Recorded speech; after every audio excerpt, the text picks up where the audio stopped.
Antes do almoço, eu tentei passar-vos uma mensagem importante que é evitar a traqueostomia.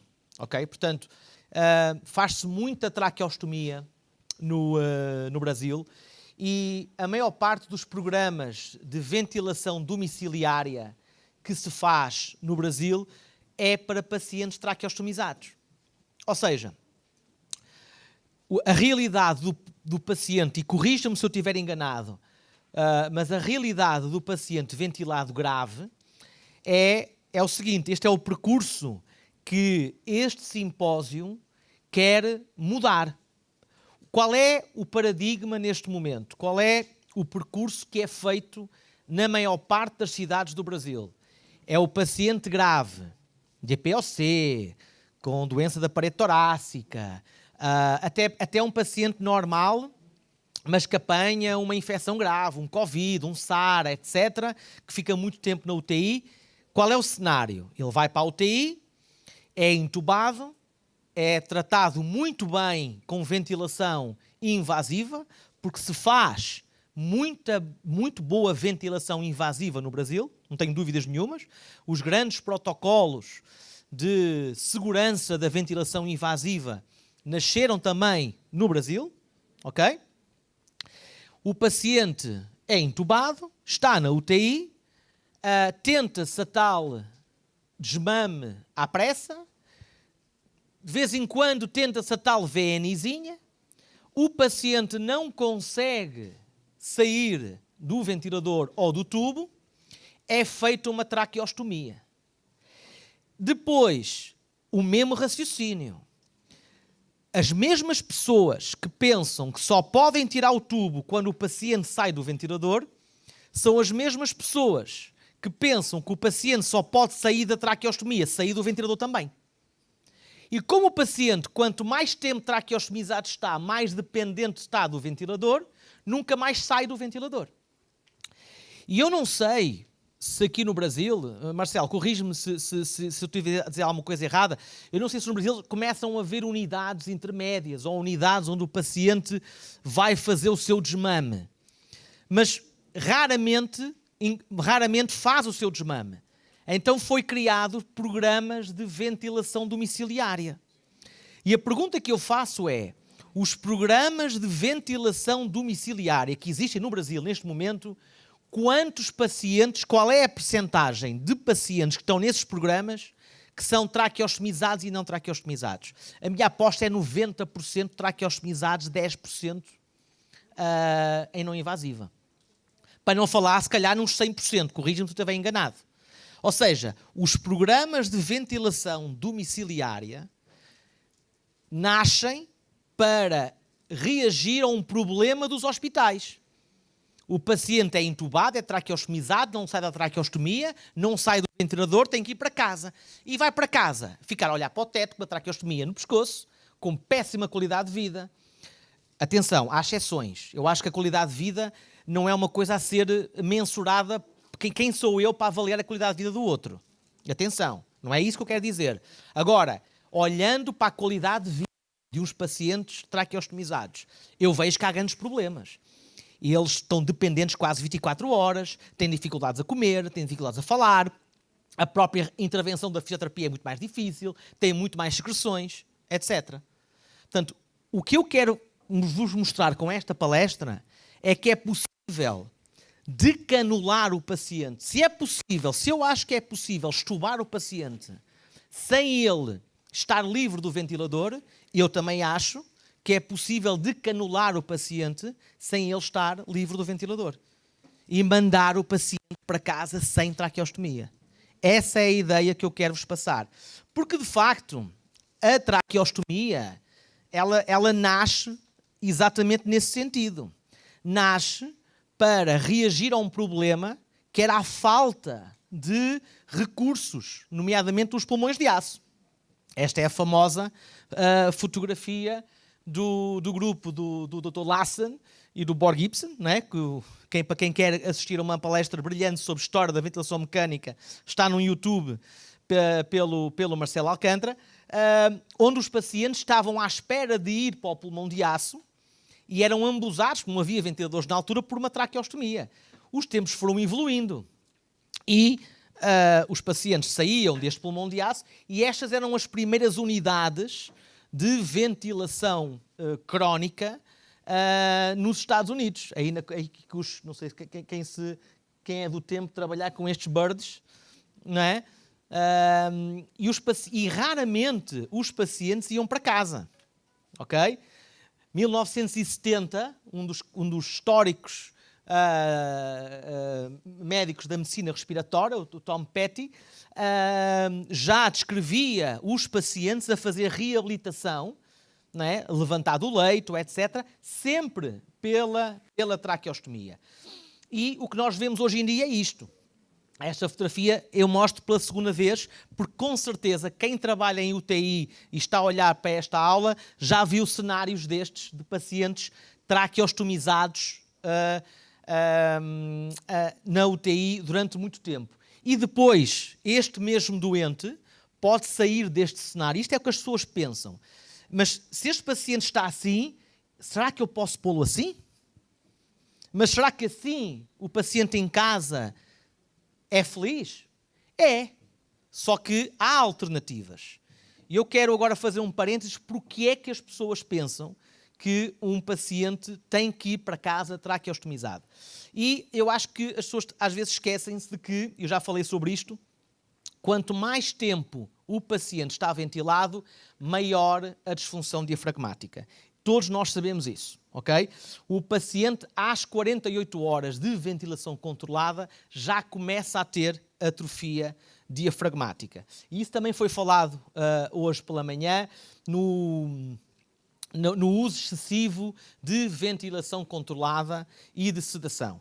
Muitas vezes os doentes falham esta transição do tubo para a não invasiva, não por culpa da não invasiva ou do protocolo, mas porque o paciente não está ainda bem acordado. E o Brasil, e eu trago também este parênteses aqui, o Brasil também tem sido, e os fisioterapeutas brasileiros têm sido também muito importantes na produção de ciência, a evitar este problema da disfunção diafragmática induzida pela ventilação mecânica. Só que nós sabemos muito bem o que é que causa o quê. O paciente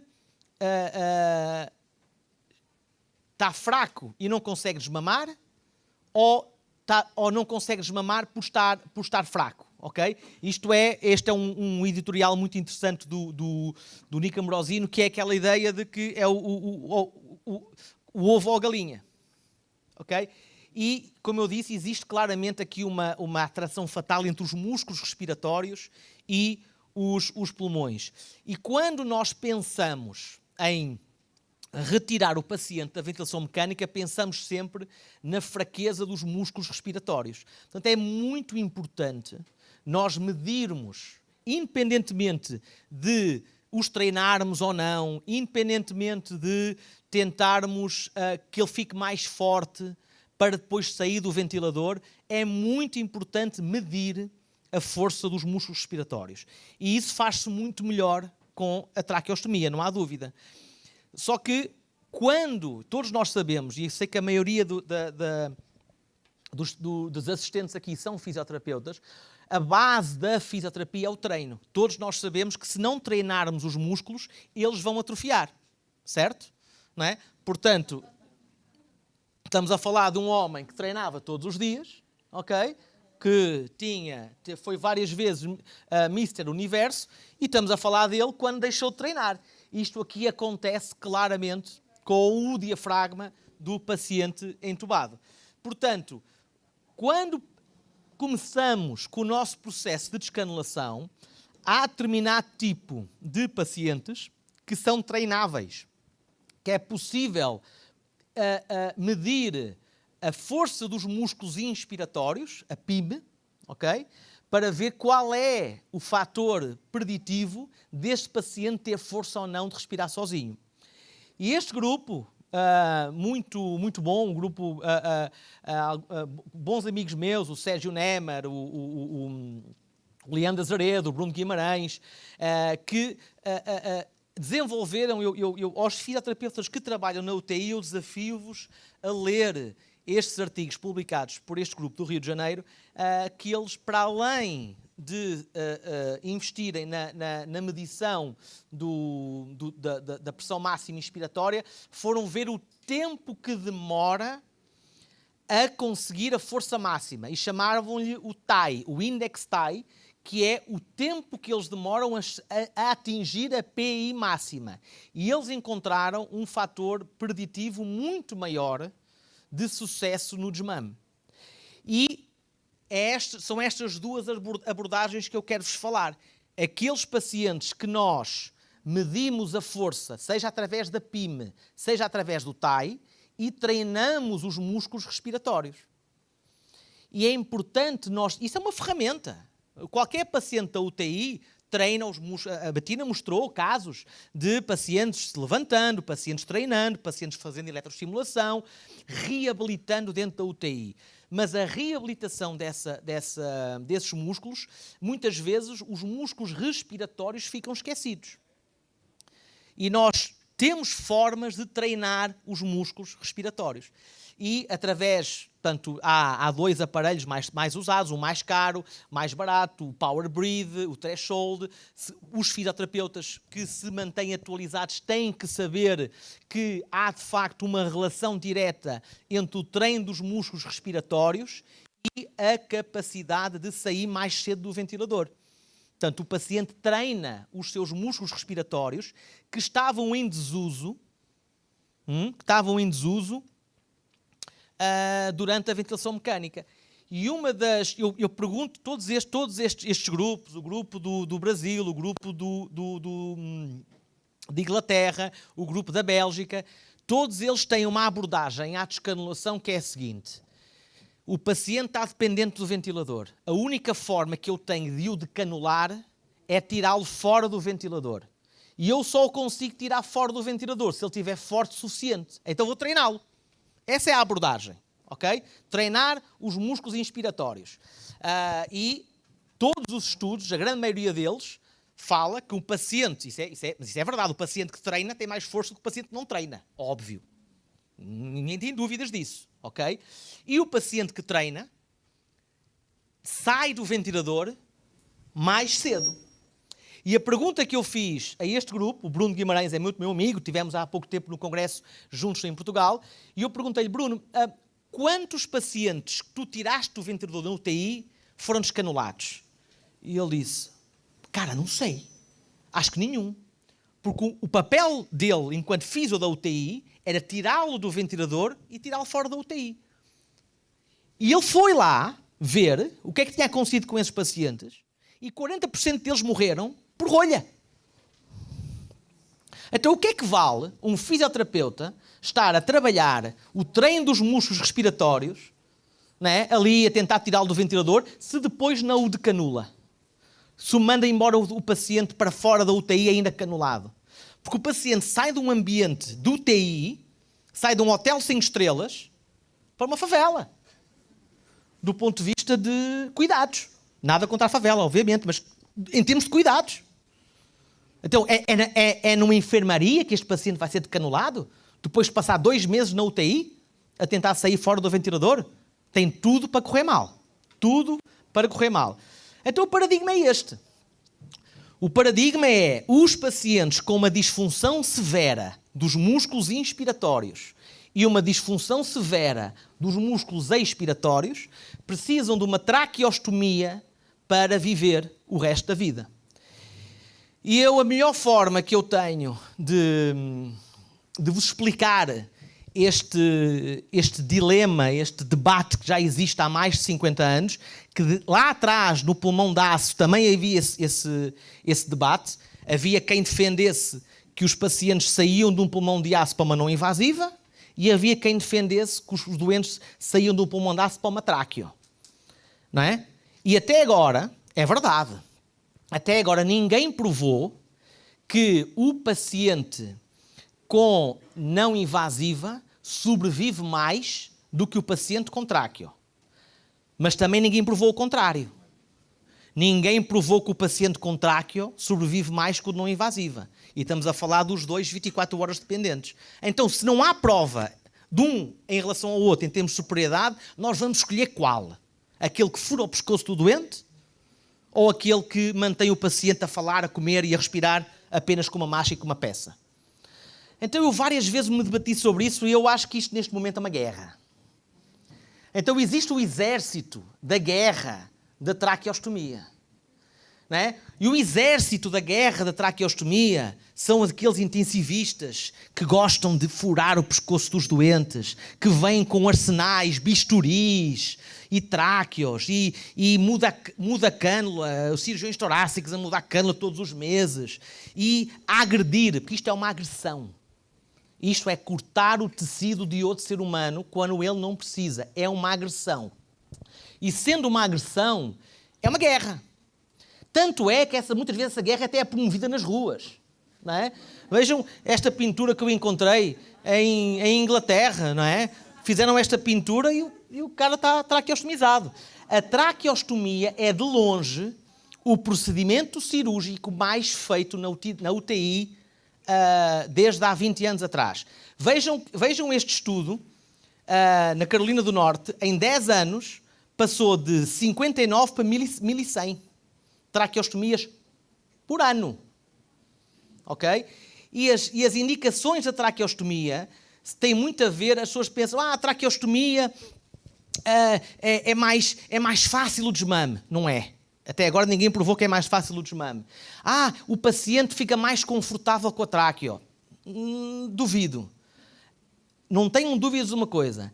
A grande indicação de fazer uma traqueostomia para quem trabalha na UTI é livrar o leito.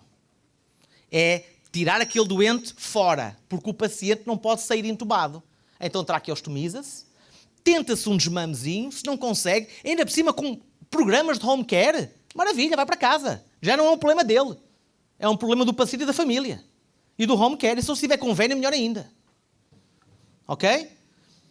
Porque isto é o que as pessoas pensam. A ventilação é mais eficaz. O paciente está mais confortável.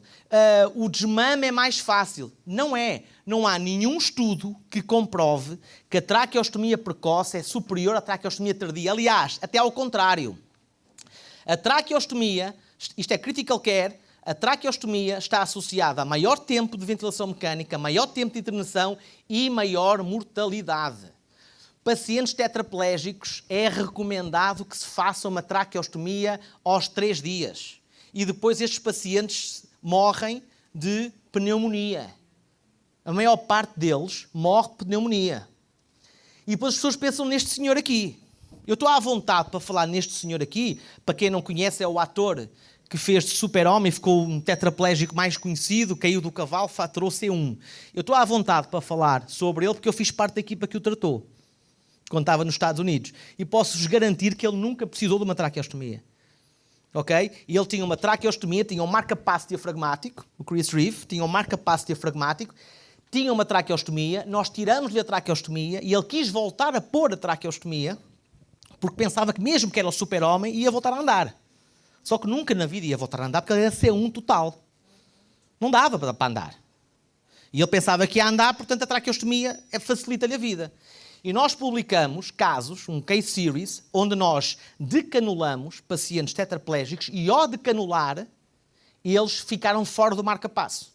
Portanto, todos os pacientes que têm um marca-passo diafragmático e que são decanulados não precisam mais do marca-passo. E o marca-passo custa dinheiro. Ok? Portanto, quando os pacientes são traqueostomizados, têm muitas desvantagens. Granulomas. Ok? Têm granulomas dentro, que são pontas de iceberg, que sangram e podem matar o doente. Cânulas fenestradas que destroem. Os pacientes são aspirados em casa 20 a 30 vezes por dia. Aspirações às cegas. Olhem o que é que causa na traqueia. Falsos trajetos, fístulas traqueosofágicas, agressões, rolhas, meus amigos. Mandar para casa um doente traqueostomizado com ele a ter uma rolha destas mata. Nenhum paciente sem traqueostomia tem rolhas destas. Ok? E quando este exército da traqueostomia não é? Promove isto, esquece-se que quando isto acontece já não é na unidade deles, é em casa. Felizmente, contra esse exército, como em qualquer guerra, vê-se agora na Ucrânia, felizmente em qualquer guerra existe a rebelião, não é? E assim como existe o exército poderoso da traqueostomia, existem os fundamentalistas da ventilação e da decanulação, ok? Que são pessoas que acreditam muito naquilo que fazem, mas têm menos recursos, não é? E nesse aspecto, Portugal e o Brasil têm representantes bons desses fundamentalistas da descanulação, que eu convido-vos todos a fazer parte também, a serem um pouco fundamentalistas. Porque quando eu e o John Bach decanulamos mais de 400 pacientes e fomos-lhe perguntar a eles, aos doentes, o que é que eles preferiram, eles preferiram a não invasiva, e estamos a falar de gente que era traqueostomizada e foi transferida para a ventilação contínua não invasiva. Preferiam a não invasiva em termos de deglutição, sono, comunicação, conforto, segurança e no global. Portanto, nós temos o nosso protocolo de descanulação que não é muito diferente do nosso protocolo de extubação. Apenas é mais difícil porque temos uma prótese e um estoma. Então, primeiro convém, porque a traqueostomia tem essa vantagem, medimos o paciente, ok? Tiramos a capacidade vital dele. Como a traqueostomia faz estragos, antes de decanular, convém avaliar a via aérea traqueia, convém ver se há malácia, se há estenose traqueal, convém saber se há granulomas, porque muitas vezes nós tiramos a traqueostomia e ao tirar a traqueostomia arranhamos um granuloma e cometemos uma hemorragia. É importante avaliar a via aérea superior. E aqui, não sei se há algum fonoaudiólogo presente na plateia, mas o fonoaudiólogo tem aqui um papel fundamental. As pessoas esquecem-se que o fonoaudiólogo, dentro de uma UTI, é fundamental. Esta é a área deles. É a área da via aérea superior. Saber se há espasticidade glótica, saber se há desuso da epiglote. Olhem este caso, por exemplo, um paciente em ventilação não invasiva, fecha. Tem que ser trabalhado a via aérea superior. Se eu quero que o paciente volte a respirar por cima e esta área aqui está em desuso, não é o fisioterapeuta que vai trabalhar esta área, é o fonoaudiólogo. É mesmo muito, muito, muito importante. E depois dizem, o paciente traqueostomizado é muito mais fácil manejar as secreções. Não é bem assim. O paciente traqueostomizado só tem secreções por causa da tráqueo. O mesmo raciocínio nós fazemos com a tráqueo. Quando esses pacientes são traqueostomizados e são aspirados, falhamos outra vez o pulmão esquerdo. Por isso, vem aqui o nosso amigo Cough Assist mais uma vez. Tirar estas rolhas. Este caso espero que vocês consigam ver, é um caso paradigmático. Este caso é um caso que eu fui chamado, é um general do exército português, muito conhecido, histórico do 25 de Abril, da Revolução. Fez um Guillain-Barré, traqueostomizado durante 4 meses, e chamaram-me para o decanular. Ele também tinha algumas bronquiectasias, portanto era muito broncorreico. Ele fazia uma fibroscopia por dia para tirar rolha. E quando eu chego, prontinho para descanular, porquê? Porque ele já fazia VNI antes de ser traqueostomizado, portanto eu sabia que ia dar certo. E quando eu estava pronto para o decanular, veio o pneumo a correr. Miguel, espera, olha a radiografia dele. E ele tinha uma atelectasia total do pulmão esquerdo. Já estava com o broncoscópio na mão. Eu disse, espera, fica aí com o broncoscópio, deixa-me lá ir com o Cough Assist. Olhem o que é que aconteceu. Portanto, eu estou a fazer Cough Assist com o cuff insuflado, ok? E olhem o que é que sai aqui. Ele está a fazer 50 para menos 50 de pressão. Até se conseguem apagar aqui esta luz. Viram? Okay. Conseguem apagar aqui esta luz? Aqui? Não. Dá para apagar, porque assim vê-se melhor.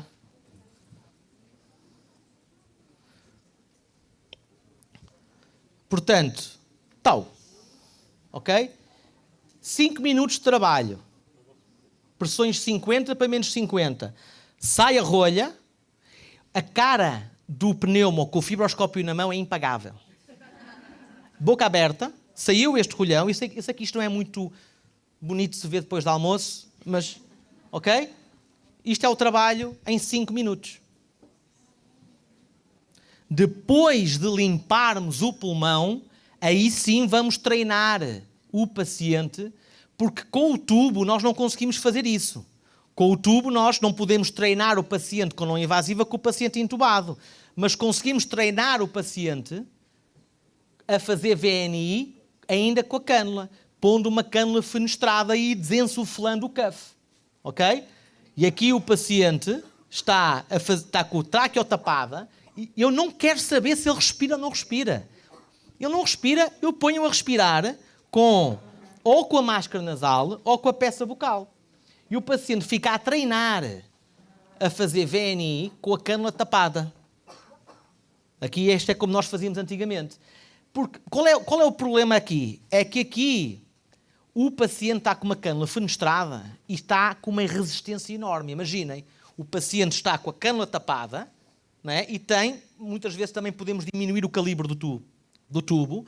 Estes dois pacientes estão a respirar por cima, com a cânula tapada, e estão a respirar por uma fenestra e à volta do cuff.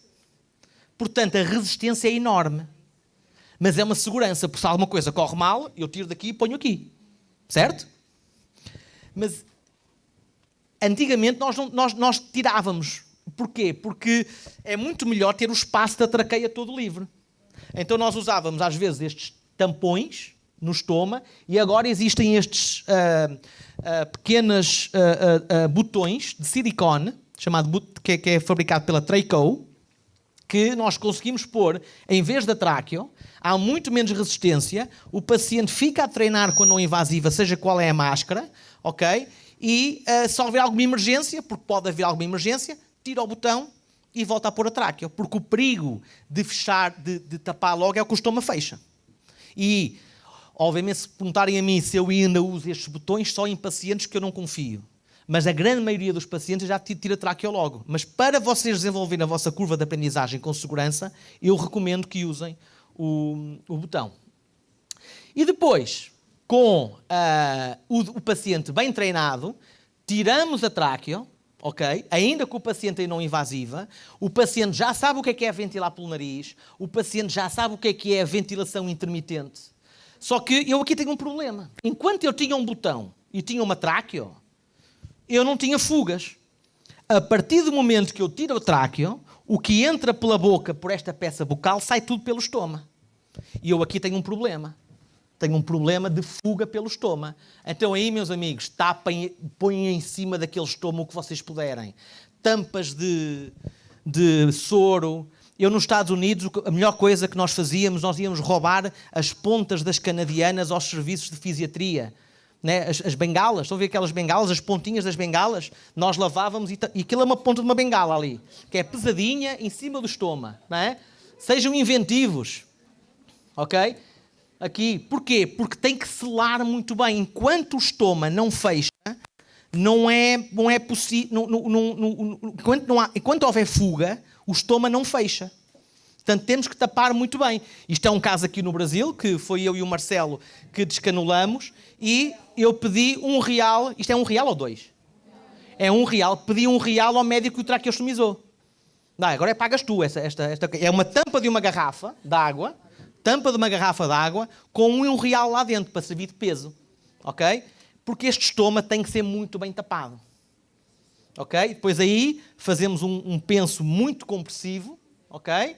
Para não haver fugas, e o paciente fica a ser ventilado 24 horas com peça, com máscara, com o que seja, e vocês veem que o estômago vai fechando. E quando o estômago fechar, aí já podemos fazer um penso um pouco mais civilizado, ok? E os doentes ficam muito bem. E chegam a ficar 24 horas, isto é um dado de um ventilador, e uma oximetria 24 horas destes doentes. E aí sim, o paciente vai para casa. E vai para casa com ventilação noturna, vai para casa com ventilação 24 horas, vai para casa com ventilação noturna a usar VNI só um pouco, mas vai para casa sem um tubo no pescoço. E porquê que no Brasil existe um home care e um programa para doentes traqueostomizados e não existe um programa de home care para pacientes assim? Então o cidadão tem que furar o pescoço para ter direito a ser incluído num programa? Não faz sentido nenhum. Isso é motivar as pessoas a fazerem tráqueos. E isso não pode acontecer. Porque já na altura, em 1987, o John Bach já colocava pacientes assim, em casa. Esta senhora viveu 65 anos assim. E perguntam vocês, como é que ela dormia? Dormia com a peça bucal? É perigosíssimo, é. Mas nos anos 60, a vida era muito mais simples porque não havia oxímetros. Então o paciente dormia, acordava, mas não morreu. Não morreu. Depois, mais tarde, foi desenvolvido esta peça assim, para eles dormirem. Não havia máscaras nasais na altura e os pacientes não iam para casa com traqueostomia. Esse é um dos casos mais paradigmáticos que eu já conheci, que mais me impressionou. Esta jovem chamada Sharon, é uma doente do John Bach, que eu conheci e participei no tratamento dela. Esta foto foi tirada em 1954. Ela estava a viver dentro de um pulmão de aço, com a sua família, porque contraiu o vírus da polio. Ok? 54. Esta é a mesma Sharon, em 1978. Fora do pulmão de aço, com a sua peça bucal e com a sua cadeira de rodas motorizada pela boca. Ok? Não fui eu que tirei esta foto, porque isto foi tirado em 1978, que foi no ano que eu nasci. Mas a última vez que eu estive com ela foi em 2012. Ela está assim. Ok? Mãe de 4 filhos, avó de 11 netos. As únicas vezes que foi ao hospital foi para ter os seus filhos e depois teve uma apendicite aguda. Nunca foi traqueostomizada e está 24 horas ventilada desde que tinha 14 anos. Hoje tem 80. Vão-me dizer a mim que é preciso viver com uma traqueostomia? Eu nunca conheci ninguém que viva mais do que 30 anos com uma traqueostomia. Já viver 10 é muito, porque morrem de traqueomalácias, estenose, etc. Ok? E aqui a peça bucal tem um papel fundamental também. Mais uma vez, convencer-vos a usar a peça bucal. E hoje em dia é muito mais fácil usar a peça bucal porque já há artigos, já há guidelines, a indústria já nos dá ventiladores com modos dedicados para a peça bucal. Os pacientes vão para casa a ventilar pela boca. Aqueles que estão na cadeira de rodas, estão na cadeira de rodas. Aqueles que não estão na cadeira de rodas, nós publicamos pacientes que andam, caminham com a peça bucal. Vejam aqui os pacientes totalmente dependentes e alguns usam um andarilho, não é? Um andador, não é? Como vocês chamam, colocam um ventilador em cima do andador e lá vão eles. E outros iguais, até aqueles que precisam fazer oxigênio. É muito, muito importante mandar para casa e quando se avalia um doente com peça bucal, nós temos que ter atenção não só em relação ao CO2 alto, mas temos que ter atenção ao CO2 baixo. E é importante usar estes monitores de CO2 exalado, capnometria. Este é um paciente com ELA, com esclerose lateral amiotrófica, que está totalmente dependente do ventilador. E nós estamos a ver quanto tempo é que ele aguenta sem ir à peça, sem ficar hipercáprico. O contrário também acontece. Eu aqui estou a tentar convencer este rapaz a largar a peça para não ficar hiperventilado. Portanto, e está a usar o CO2 transcutâneo. É muito, muito, muito importante. E depois temos aqueles que têm capacidade vital de 0. Já viram um paciente com capacidade vital de 0? Parece um paradoxo. Capacidade vital, quer dizer, uma capacidade mínima para uma pessoa viver, de 0. Eu tenho esses doentes. Capacidade vital de 0. E eu sei que ele mediu, porque tem aqui um fluxozinho. Olha um fluxozinho ali. 15. Ok? E eu sei que tem 0, porque eu agora tenho um monitor de impedância elétrica que me mede exatamente o volume corrente destes meus doentes. Então o que é que eu fiz? Coloquei este monitor em cima desta doente, que é totalmente dependente. Eu estou a ver o volume corrente que ela faz por impedância e ela está sem a peça. Olhem o que é que acontece ao volume corrente. 0. Ela não está em apneia. Ela pura e simplesmente não tem diafragma. E o monitor começa a reclamar. Daqui a bocadinho começa a ficar 0, parece que o paciente morreu. porque não respira. 200 e 0. Ó, 0. O que é que ela faz? Volta a pôr a peça na boca e volta a respirar. Ó, já está a respirar. Pronto, eu aqui pedi-lhe para ela dar um mergulho para fazer este filme. Ela já está com a sua peça. Está assim há 20 anos. E nós publicamos os nossos dados, o ano passado na Pulmonology, e escolhemos 3 diagnósticos dos mais difíceis que há, para provar que estes doentes podem viver sem traqueostomia em casa. 820 elas, esclerose atal amiotrófica, 700 pacientes com Duchenne e 100 pacientes com miotrofia espinal tipo 1.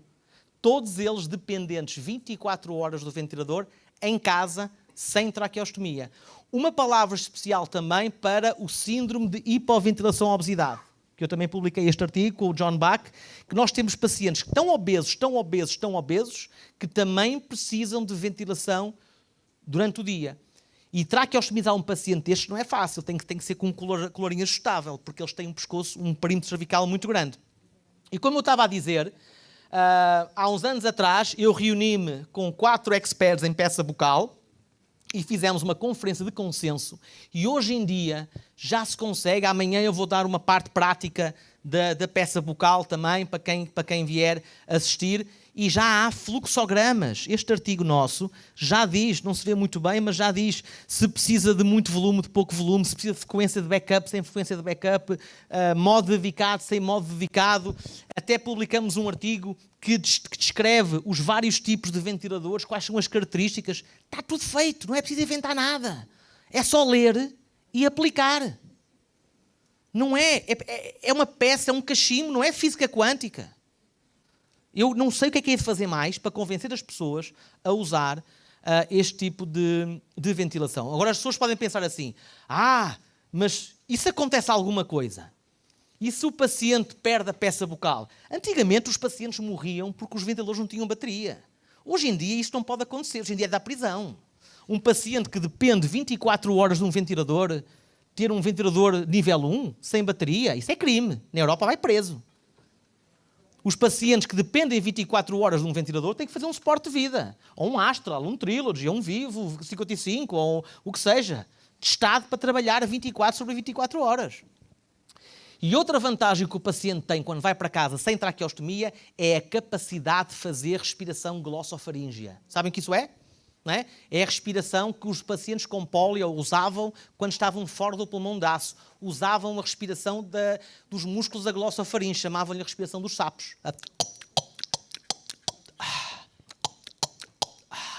Esta minha paciente, se perder a peça bucal, por alguma razão, perde, o ventilador avaria, ela faz a respiração glossofaríngea e vive.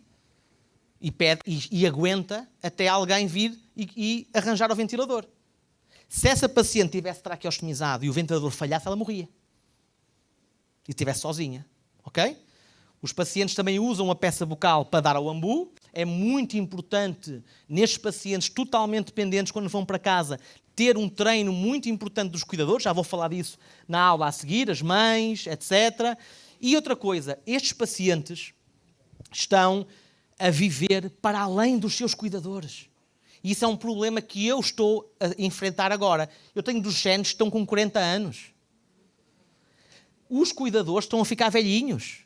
Sempre disseram a esta mãe que o seu filho ia morrer primeiro que ela. Sempre. Mas essa não é a ordem natural das coisas. Talvez se ele fosse traqueostomizado, era. Mas como eles vão para casa sem traqueostomia, eles estão a sobreviver aos seus cuidadores. Portanto, por último, eu queria só dizer-vos que qualquer paciente consciente, ventilado invasivamente, que possua boa capacidade de fala, é candidato a ser decanulado e se tiver boa função glótica. A ventilação não invasiva pode ter sucesso se for associada à tosse assistida, mesmo em pacientes totalmente dependentes. E a traqueostomia é sempre a última opção.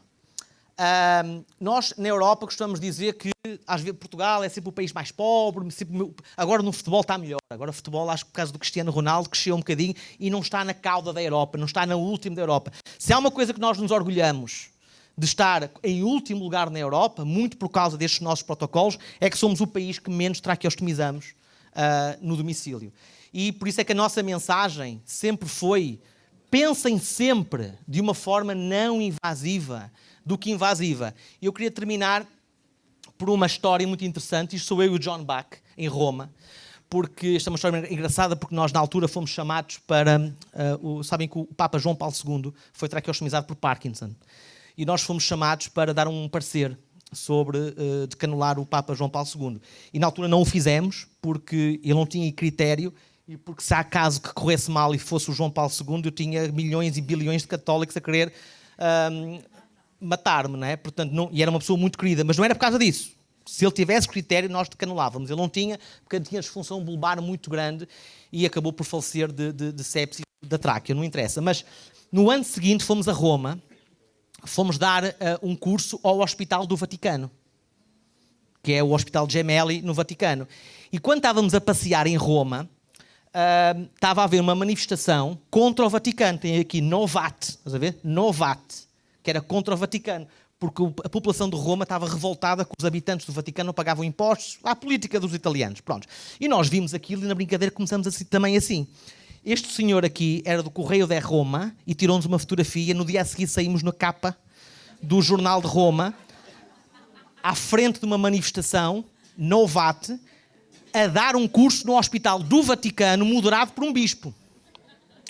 Então, quando chegamos ao hospital, toda a gente veio-nos mostrar o jornal, não é? Nós não sabíamos, e estava toda a gente envergonhada, porque nós estamos lá a dar um curso e aparecemos a manifestar-nos contra o Vaticano.